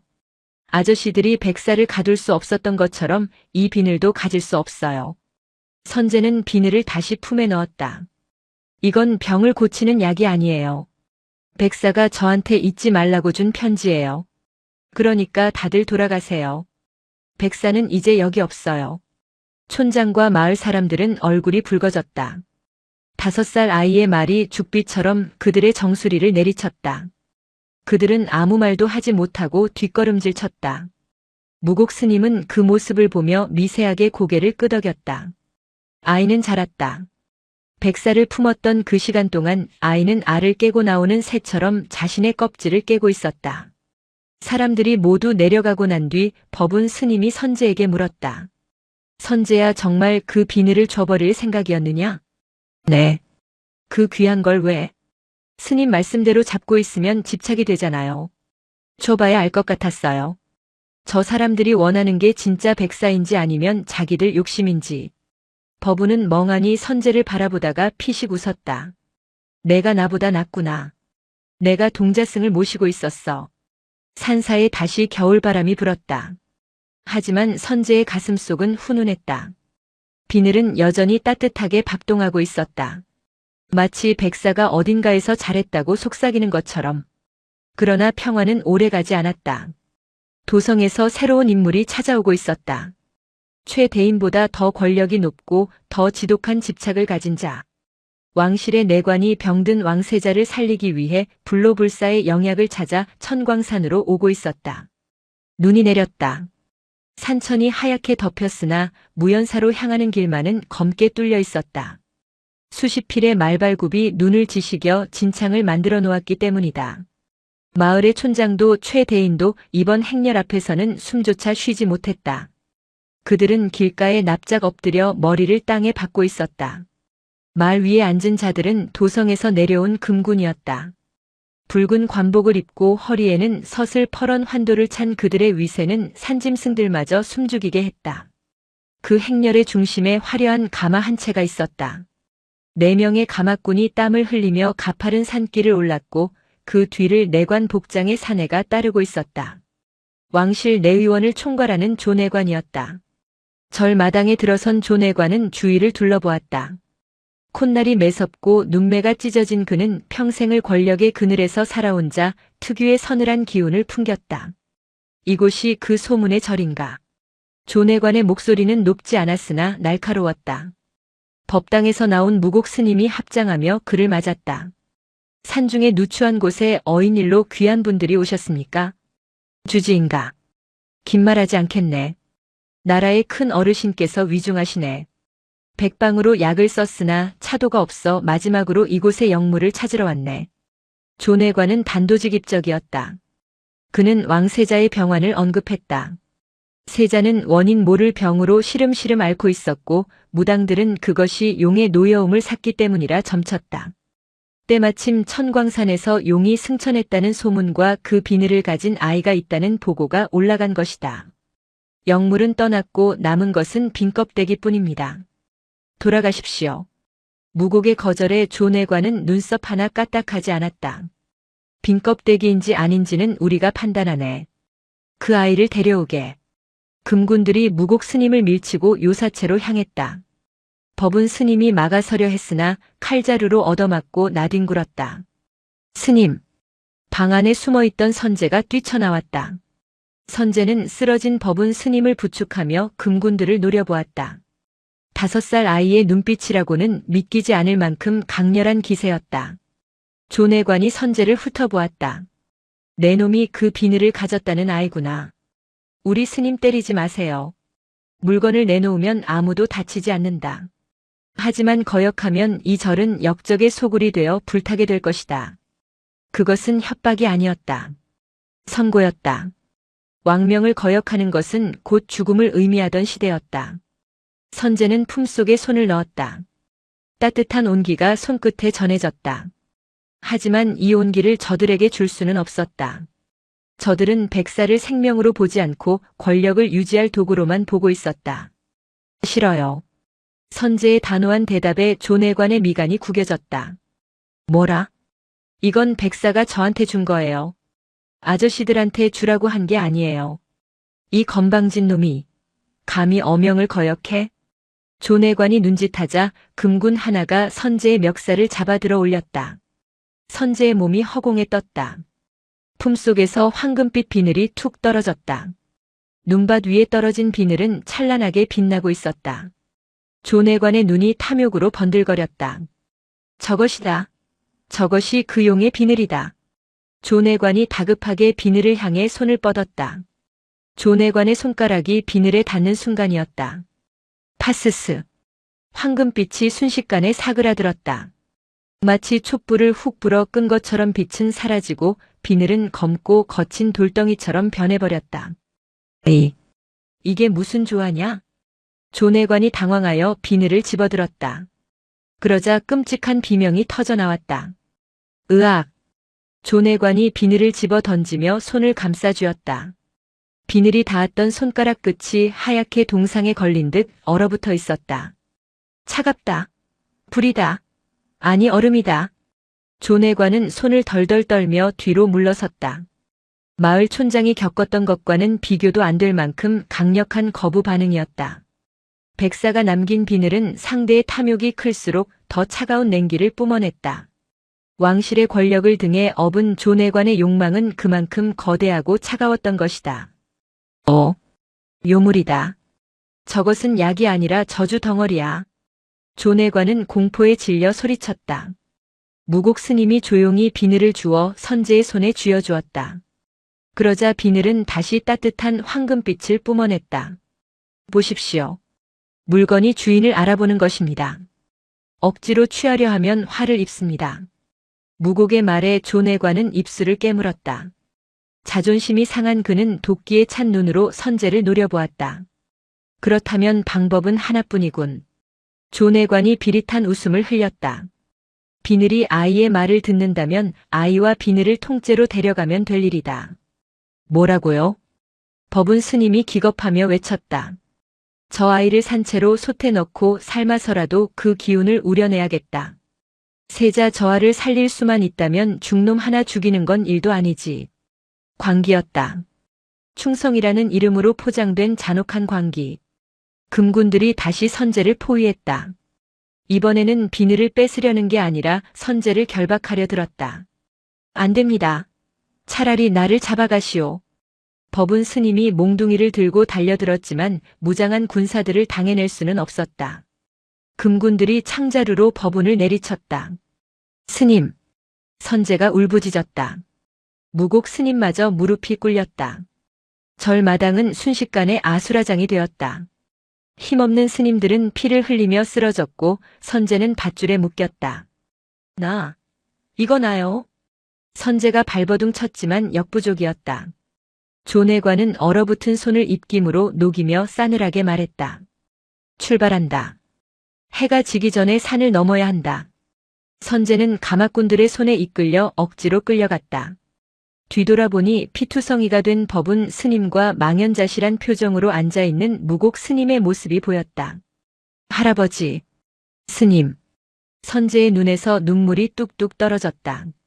그 눈물이 손에 쥐고 있던 비늘 위로 떨어졌다. 비늘이 미세하게 진동했다. 하지만 백사는 나타나지 않았다. 이제는 선제 스스로 감당해야 할 몫이었다. 행렬이 절을 빠져나갈 때 무곡 스님이 마지막 힘을 짜내어 소리쳤다. 선제야, 명심해라. 두려움에 지지 마라. 내가 품었던 것은 뱀이 아니라 자비였다. 그 마음만 잃지 않으면 너는 죽지 않는다.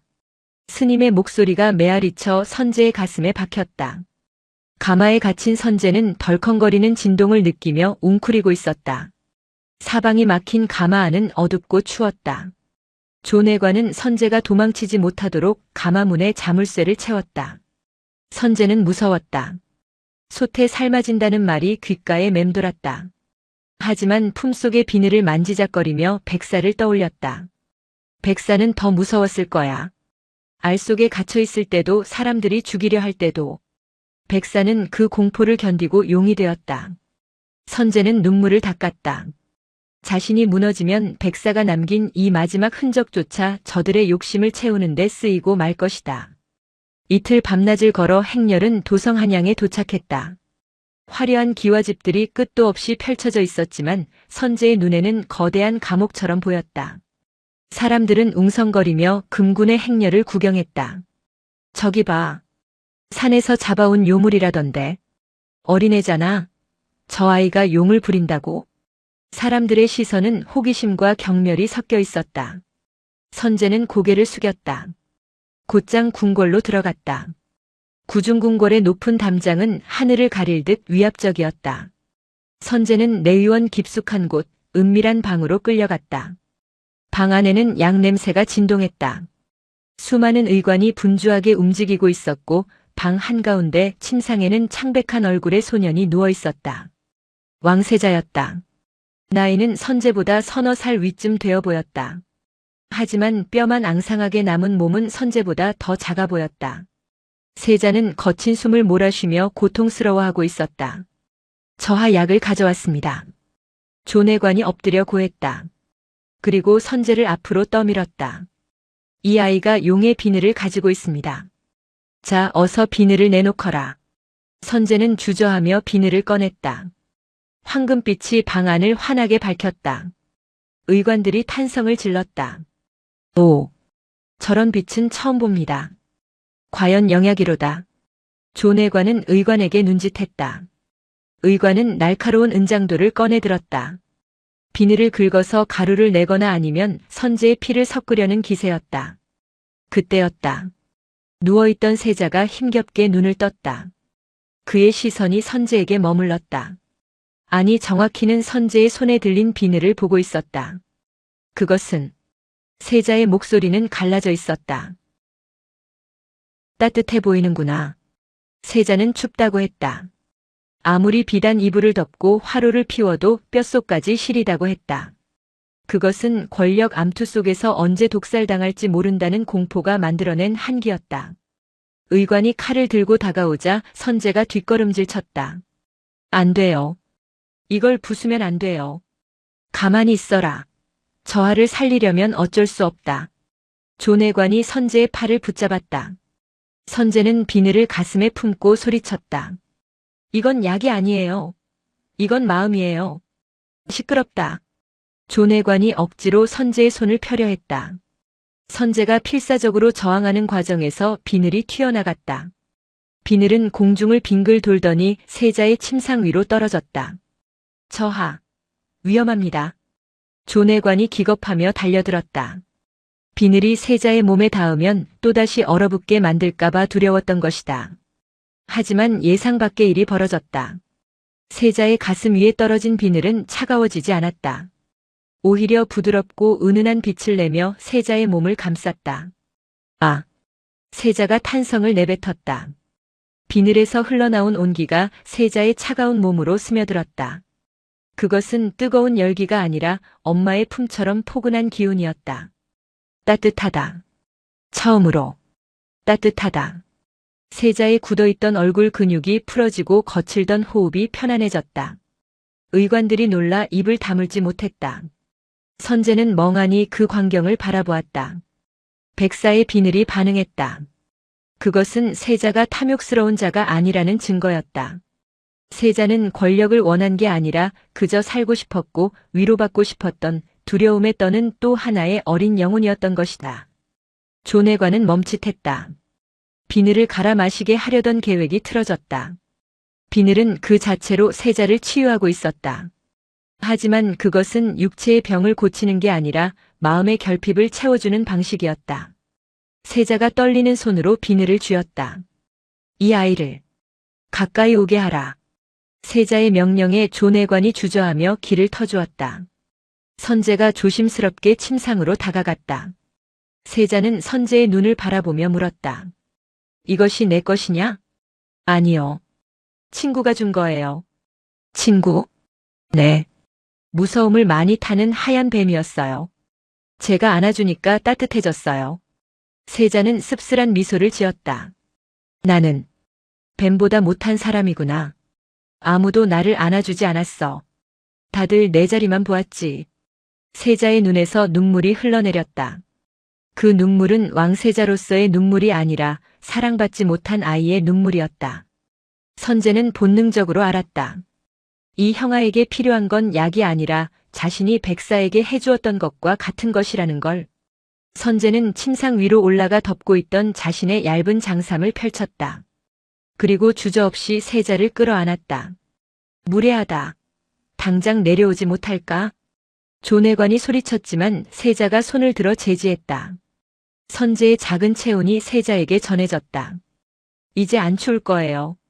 제가 같이 있어 줄게요. 선제의 말에 세자는 소리내어 울음을 터뜨렸다. 궁궐 안에서 금기시되었던 통곡 소리가 내의원을 가득 채웠다. 비늘은 두 아이 사이에서 가장 밝은 빛을 내고 있었다. 그것은 치유의 시작이었다. 하지만 동시에 더 큰 정치적 소용돌이를 불러올 위험한 기적이었다. 왕은 아직 이 사실을 모르고 있었고 조내관의 눈에는 여전히 계산적인 빛이 서려 있었다. 저 아이가 세자의 마음을 훔쳤다. 그렇다면 저 아이를 이용해 세자를 조종할 수 있겠구나. 치유는 순수했으나 그 치유를 바라보는 어른들의 시선은 여전히 불순했다. 선제는 이제 백사를 지키던 싸움에서 세자를 지키는 싸움으로 뛰어들게 된 것이다. 왕세자의 방은 이제 병실이 아닌 거대한 감옥이 되어 있었다. 세자의 병세가 호전되었다는 소식이 전해지자마자 국왕이 침림했다. 왕의 뒤로는 조정 대신들이 병풍처럼 둘러섰고 방 안의 공기는 숨막힐 듯 팽팽했다. 왕은 침상에 앉아있는 세자를 보았다. 핏기 하나 없던 아들의 얼굴에 홍조가 돌고 있었다. 그리고 그 옆에는 낡은 승복을 입은 어린 동자승이 세자의 손을 꼭 잡고 있었다. 저 아이가 용의 비늘을 가졌다지. 왕의 목소리는 낮고 건조했다. 조내관이 엎드려 아뢰었다.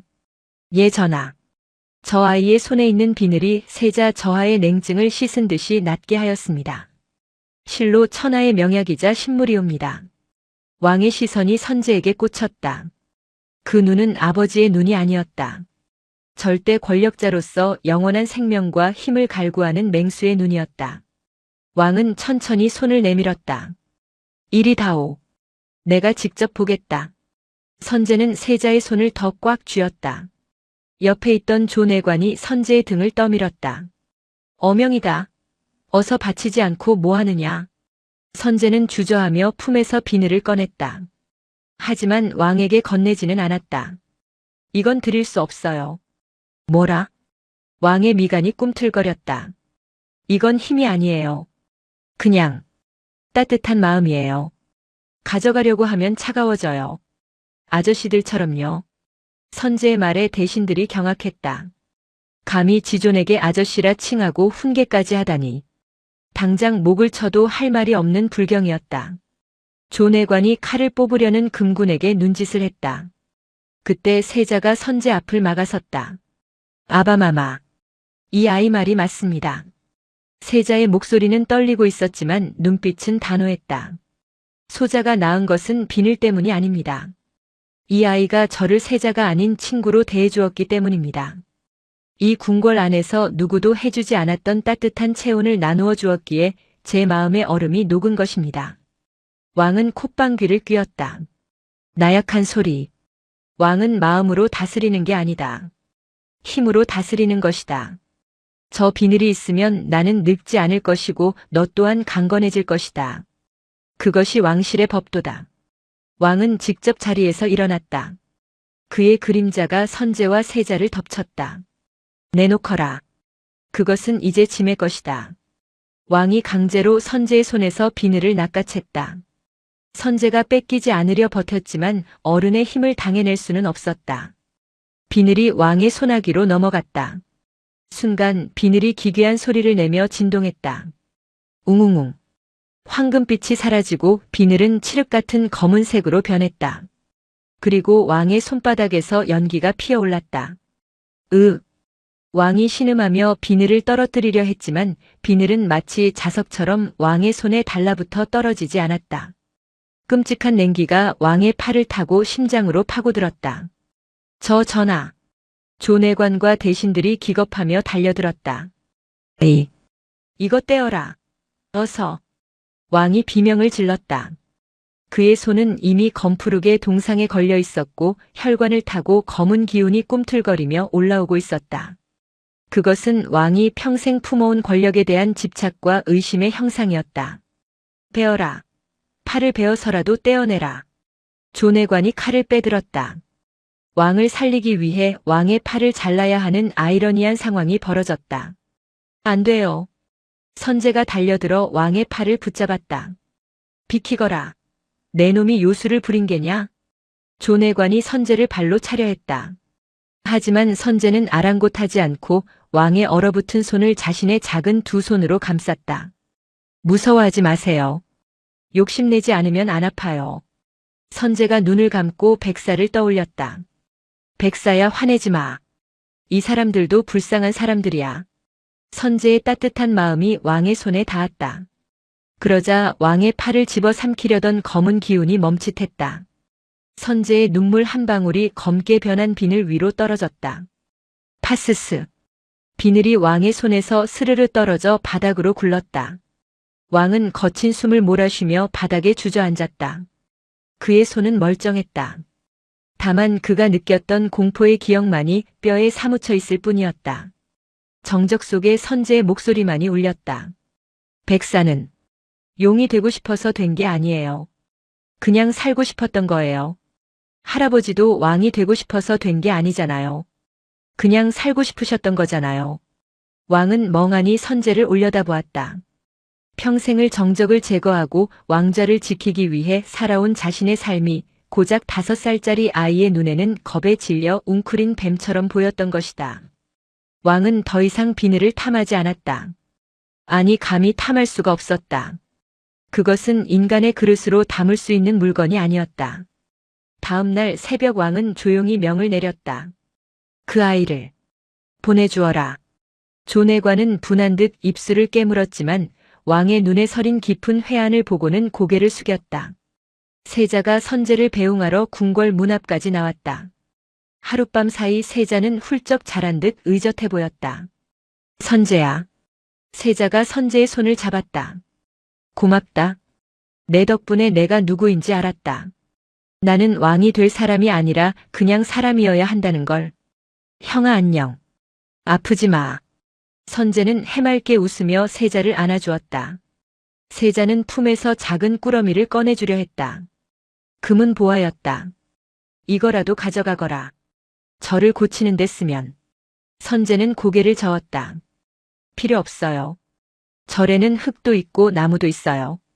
그리고 저는 이미 제일 비싼 걸 가졌는걸요. 선제는 가슴을 톡톡 두드렸다. 그곳에는 비늘이 들어있었다. 세자는 멍하니 있다가 피식 웃음을 터뜨렸다. 그래. 내가 졌다. 너는 천하를 다 주어도 못 살 부자구나. 선제는 무곡 스님, 법운 스님과 함께 산을 내려왔다. 법운 스님은 쩔뚝거렸지만 표정만은 그 어느 때보다 밝았다. 다시 천광산으로 돌아오는 길은 멀고 험했다.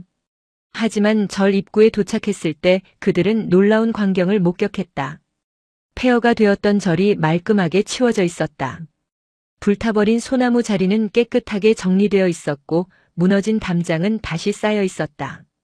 누가 시킨 것이 아니었다. 마을 사람들이었다. 촌장과 마을 사람들은 스님들이 돌아왔다는 소식에 쭈뼛거리며 모여들었다. 그들의 손에는 몽둥이나 횃불 대신 빗자루와 걸레가 들려 있었다. 스님, 오셨습니까? 촌장이 죄인처럼 고개를 숙였다. 저희가 잘못했습니다. 비늘이 탐나서가 아니라 뱀신이 무서워서가 아니라 그냥 사람 도리가 아닌 것 같아서 치웠습니다. 그들은 조내관이 선제를 끌고 가는 모습을 보며 그리고 왕실조차 그 힘을 감당하지 못했다는 소문을 들으며 깨달은 것이었다. 탐욕의 끝은 파멸이고 남는 것은 결국 사람뿐이라는 것을. 무곡 스님은 말없이 촌장의 손을 잡아주었다. 밥은 먹었소? 그 한마디에 촌장은 왈칵 눈물을 쏟았다. 그날 저녁 무연사의 굴뚝에는 다시 하얀 연기가 피어올랐다. 그것은 기적을 바라는 연기가 아니라 밥을 짓는 평범하고 구수한 사람의 냄새였다. 선제는 밤에 몰래 절 뒤편으로 올라갔다. 백사가 처음 알로 발견되었던 곳, 그리고 백사가 마지막으로 떠났던 산 정상의 연못. 선제는 품에서 비늘을 꺼냈다. 달빛을 받은 비늘은 여전히 따뜻하게 빛나고 있었다. 백사야.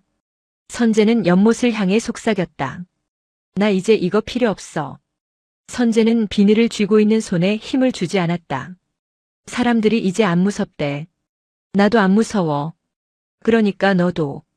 이제 무거운 짐 내려놓고 편하게 쉬어.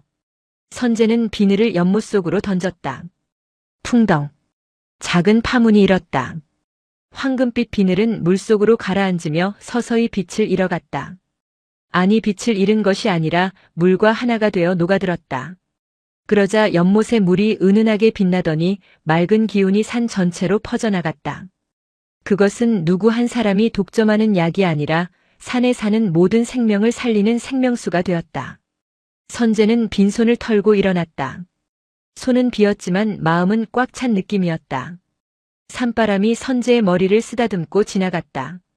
세월은 유수와 같다 했던가. 무연사의 기둥이 3번 바뀌고 늙은 소나무가 있던 자리에 새 소나무가 아름드리로 자랄 만큼의 시간이 흘렀다. 천광산은 이제 백룡산이라는 이름으로 불리고 있었다. 하지만 사람들은 그곳에 용이 산다고 믿지 않았다. 대신 그 산에 가면 마음이 맑아지고 잃어버린 양심을 되찾는다는 전설만이 전해질 뿐이었다. 무연사의 주지는 이제 중년이 된 선제 스님이었다. 무곡 스님은 오래전 입적하여 사리탑에 잠들었고 법운 스님도 노승이 되어 뒷방에 물러나 있었다. 어느 여름날 한 무리의 사람들이 절을 찾았다. 화려한 옷차림의 귀부인과 그녀의 어린 아들이었다. 아이는 손에 비싼 장난감을 들고 떼를 쓰고 있었다. 이거 싫어. 더 좋은 거 사줘. 아이는 장난감을 바닥에 내동댕이 쳤다. 귀부인은 어쩔 줄 몰라 하며 아이를 달랬다. 아이고 도련님 왜 이러십니까? 이게 얼마짜리인데. 선제는 마당을 쓸다 말고 그 모습을 지켜보았다.